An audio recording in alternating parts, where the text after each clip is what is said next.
स्वागत है आप सभी का प्रश्नकाल में। नमस्कार, मैं हूं प्रीति सिंह। मेरे साथ है हमारे संसदीय मामलों के संपादक अरविंद कुमार सिंह। प्रश्नकाल के इस अंक में भी हम तमाम लोकहित और जनहित से जुड़े प्रश्नों को खंगाल कर आपके लिए लेकर आए हैं। आपको बता दें कि हम अतारांकित प्रश्नों को यानी अनस्टार्ड क्वेश्चंस को आपके सामने लेकर आते हैं, जो संसद सत्र की जब कार्रवाई हो रही होती है संसद की, तब पूछे जाते हैं अलग अलग सांसदों द्वारा, और इनका जवाब संबंधित मंत्रालय के मंत्री या कहीं सरकार की तरफ से लिखित रूप में दिया जाता है। तो लिखित रूप में आखिर क्या जवाब है जो दिया गया है, क्या जानकारी है जो उस प्रश्न के उत्तर में निकल कर आई है, ये हम आप तक पहुंचाने की कोशिश कर रहे हैं। तो आइए शुरुआत करते हैं पहले प्रश्न की। अरविंद जी, जो पहला प्रश्न है वो है हिमालयी ग्लेशियरों के संरक्षण को लेकर। ये डॉक्टर विनय पी सहस्त्रबुद्धे जी ने सवाल किया, और आज के टाइम पे हम देखें जिस तरह से ग्लोबल वार्मिंग बढ़ रही है, तो ये अब काफ़ी अहम सवाल हो जाता है। बताइए इसका जवाब क्या निकला। बिल्कुल प्रीति, जो ग्लेशियर्स हैं हमारे, वो हमारे पूरे इकोसिस्टम को मैनेज करने में एक बड़े अहम कारक हैं। और इसीलिए अगर आप देख रहे होंगे, जैसी जलवायु परिवर्तन की चर्चाएं हुई तो पूरे दुनिया भर में इस बात पर भी चर्चा तेज हुई, और भारत में भी, कि ये जो है ग्लेशियर संकुचित हो रहे हैं, सिकुड़ रहे हैं। और ये इनमें कई बार आप देखते होंगे, जबकि अब जैसे इस समय की अगर आप बात करेंगे तो जब बिल्कुल गर्मियों का मौसम होता, अभी तो बारिश हो रही है नियमित, बहुत सारे पूरा पर्यावरण और जो पूरा हमारा जलवायु का जो चक्र है उसमें बहुत सारे बदलाव आए हैं, जिसमें ग्लेशियरों को भी एक कारण उसमें माना जाता है। और हमारे वैज्ञानिक इसके अनुसंधान में लगे हुए हैं कि आखिर इसके पीछे कारण क्या है। कारण तो दो ही हैं, एक तो मानव जनित है, यानी हम लोगों ने खुद ही ये परिस्थिति पैदा की। क्योंकि अगर एक सामान्य भाषा में अगर समझाने की कोशिश करें तो आज हमारी जो सबसे महत्वपूर्ण नदियाँ हैं, आप गंगा को ले लीजिए, आप ब्रह्मपुत्र को ले लीजिए, ये ऐसी नदियाँ जो कि 12 मासी हैं, वो सब कहीं न कहीं ग्लेशियरों से ही उनको पानी मिल रहा है पूरे 12 महीने। और इसी के नाते उनको लोगों को जीवन मिल रहा है। अगर आप देखेंगे तो अभी जो इसका जवाब दिया है, जो कि डॉक्टर हर्षवर्धन, जो कि विज्ञान और प्रौद्योगिकी और पृथ्वी विज्ञान मंत्री हैं, उन्होंने कहा है कि जो पृथ्वी विज्ञान मंत्रालय है उसका एक संगठन है, राष्ट्रीय ध्रुवीय और समुद्र अनुसंधान केंद्र। ये 2013 से ये पश्चिमी जो हिमालय का जो लाहौल स्पीति का जो इलाका है और उसकी चंद घाटी में स्टडी की गई। आप देखते होंगे कि जो लाहौल स्पीति या लद्दाख का इलाका, ये लगभग एक ही जैसा है, जहाँ पूरा साल पूरा बर्फ़ जो है जमी रहती है, और कुछ समय तो ऐसा रहता है जबकि पूरे दुनिया से ही कट जाता है ये पूरा का पूरा इलाका। तो ये दिया है कि इस घाटी के कुल 6 ग्लेशियर हैं, जिसमें नाम भी दिया गया है कि एक तो ढाका है, दूसरा बॉटल है, बारा है, एक समुद्र टापू है उसका नाम, और गेपांगपत है, और कुंजुम। ये सब ग्लेशियर ऐसे हैं जिनकी निगरानी जो है सरकार कर रही है। और ये जो संगठन है, इसने हिमालय में मतलब हिमाचल प्रदेश में लाहौल स्पीति ज़िले में एक बहुत दुर्गम इलाके में ढाका में जो है 4000 मीटर की ऊंचाई पर हिमांश एक ऐसा स्टेशन मतलब बनाया है, जो कि एकदम ऊंचाई पर अनुसंधान केंद्र की स्थापना किया गया है। और यहाँ जो स्टडी की गई हिमाचल प्रदेश में, उसमें ये पाया गया है कि इन ग्लेशियरों में हर साल 13 से लेकर के 33 मीटर की रेंज में ये संकुचित होने की अलग अलग दरों में संकेत मिलते हैं। यानी इस बात की पुष्टि हो रही वैज्ञानिक अध्ययनों में कि ग्लेशियर सिकुड़ रहे हैं। और ये दिया कि जो बर्फ़ के पिघलने की गति है उस क्षेत्र की टोपोलॉजी और जलवायु इस पर निर्भर करती है। तो ये सारा कुछ बाकायदा विस्तृत जवाब जो दिया है इसमें प्रीति, तो इसमें बताया है कि जो है ये प्राकृतिक और मानव जनित 2 कारण हैं जिससे इनका असर पड़ता है। और इसीलिए भारत सरकार का पूरा फोकस है कि जो हिमालय के ग्लेशियर हैं, इनके संरक्षण के लिए जो जहरीली गैसें हैं, एरोसोल हैं, इनमें कमी के प्रयासों के लिए लगातार महत्व दे रही है। और हमारे जो वैज्ञानिक हैं, ये हिमालयी ग्लेशियरों के अनुसंधान में लगे हुए हैं। तो कुल मिलाकर के भारत सरकार लगातार ये कोशिश कर रही है कि इन ग्लेशियरों को संरक्षण किया जाए।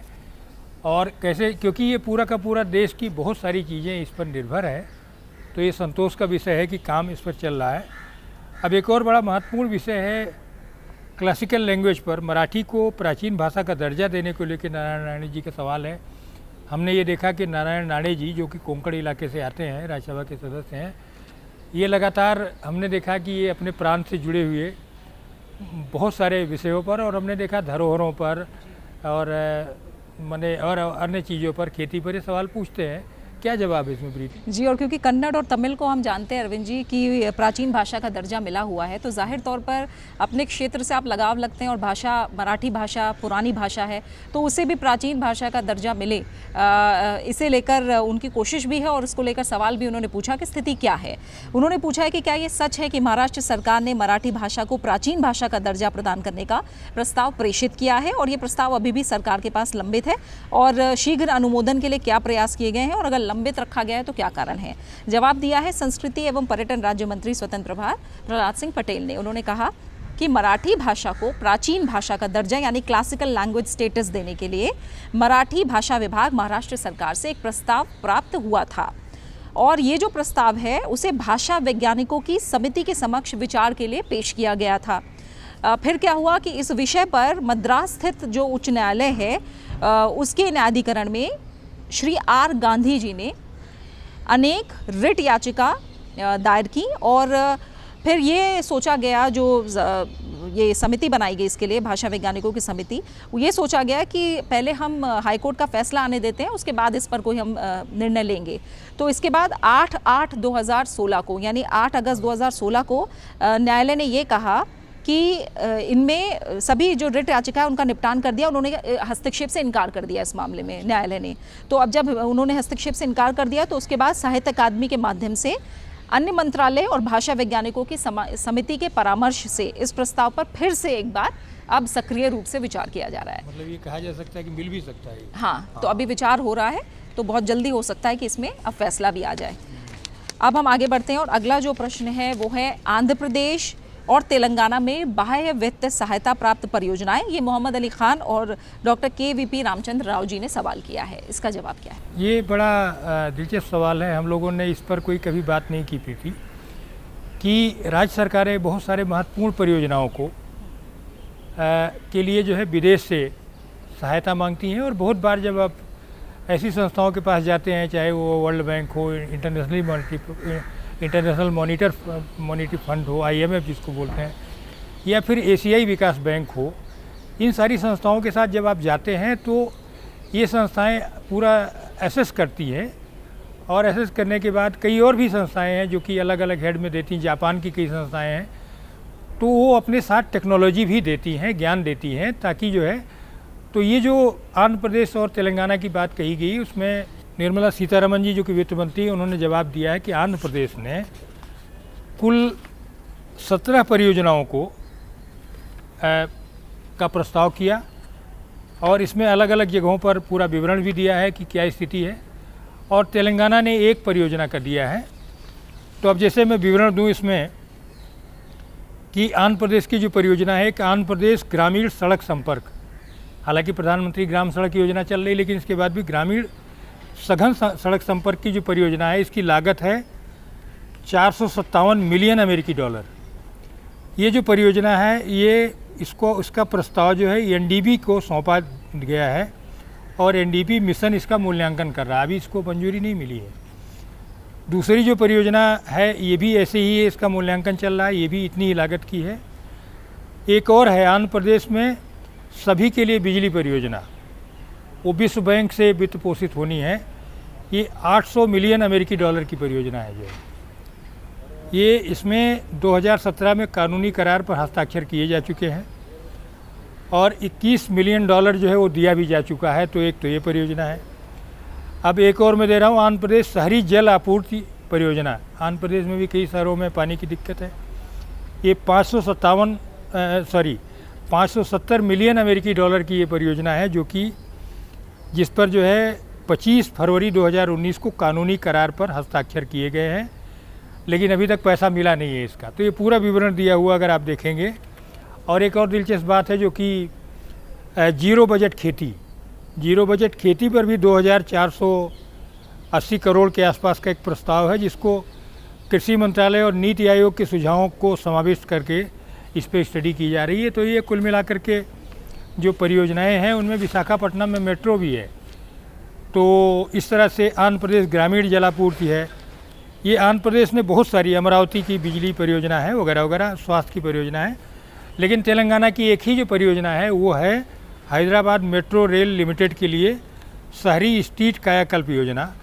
960 करोड़ रुपए की ये परियोजना है और ये जर्मनी को 25 सितंबर 2018 को ये प्रस्तुत की जा चुकी है। तो ये अगर आप देखेंगे प्रीति, तो ये सभी जो सरकारें, तमाम राज्य सरकारें चाहती हैं कि वो ज़्यादा से ज़्यादा टेक्नोलॉजी के साथ परियोजनाओं को लेकर के आएँ। तो ये स्थिति है। अब अगला जो सवाल है वो भी बड़ा महत्वपूर्ण सवाल है, बीपीएल परिवारों को बिजली कनेक्शन। ये तो सही है कि हमने गांव तक बिजली पहुंचा दी है, लेकिन हर गांव तक बिजली पहुंच गई, ये सही है, लेकिन ये बात सही है कि अभी हर घर तक बिजली नहीं पहुंची है। और हर घर में जो सबसे ज़्यादा गरीब लोग हैं, जिनको लगता है कि हम, तो उसके लिए भी सरकार ने योजना बनाया है सिंगल बत्ती कनेक्शन। ये तो क्या जवाब है? ये बड़ा दिलचस्प सवाल है मेरे हिसाब से। क्या हो रहा है? ये डॉक्टर किरोड़ी लाल मीणा जी ने जो सवाल पूछा है वो पूछा है कि विगत 3 वर्षों में जिन परिवारों को विद्युत आपूर्ति दी गई है उनके वर्षवार और राज्यवार संख्या क्या है, और 3 वर्षों में जो गरीबी रेखा से नीचे जीवन यापन कर रहे हैं, यानी जिन्हें बीपीएल परिवार कहते हैं, उनको दिए गए विद्युत कनेक्शनों की संख्या कितनी है। साथ ही उन्होंने प्रति व्यक्ति राज्यवार बिजली उपभोग यानी बिजली खपत का ब्यौरा भी मांगा है। यहाँ उत्तर दिया है विद्युत और नवीन और नवीकरणीय ऊर्जा राज्य मंत्री स्वतंत्र प्रभार आर.के. सिंह ने। उन्होंने बताया है कि प्रधानमंत्री सहज बिजली हर घर योजना, जिसे सौभाग्य योजना कहा जाता है, उसकी शुरुआत से घरों के विद्युतीकरण का वर्षवार ब्यौरा उन्होंने दिया है। और पहले उन्होंने बताया कि दीनदयाल उपाध्याय ग्राम ज्योति योजना के अंतर्गत जो गरीबी रेखा से नीचे जो घर हैं उन्हें उपलब्ध कराए गए निःशुल्क विद्युत सर्विस कनेक्शन का ब्यौरा इस प्रकार है। यहाँ पे 3 साल का ब्यौरा दिया गया है।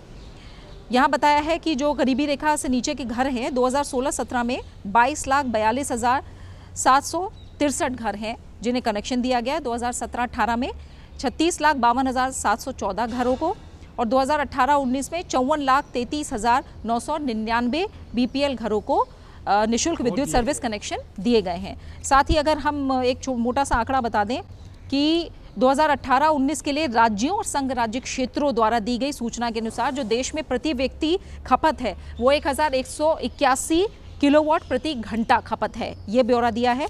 और साथ ही यहाँ ये भी बताया कि गरीबी रेखा से नीचे के घरों के लिए प्रति व्यक्ति विद्युत खपत के लिए अलग से कोई आंकड़ा नहीं है, ये पूरे देश में ये खपत है। यहाँ पर उन्होंने बताया है कि 11/10/2017 से जो सौभाग्य स्कीम की शुरुआत हुई तब से लेकर जो 31 मार्च 2019 तक का ब्यौरा है। यहाँ पर 28 राज्य और संघ राज्य क्षेत्रों का ब्यौरा है। कुल जो 2017-18 में जो जिन घरों को बिजली दी गई वो हैं 4,45,313। 2018-19 में है 2,22,39,037 और 31/3/2019 तक का जो आंकड़ा है वहाँ तक का इन्होंने ब्यौरा दिया हुआ है। ये आपको बता दें, कुल जो हम बताएं तो ये दिया हुआ है 2,62,84,350 इतने घरों को कनेक्शन दिया गया है। तो इसी के साथ यहाँ का जो अंक है, अभी आज का जो अंक है उसको हम यही समेट लेते हैं।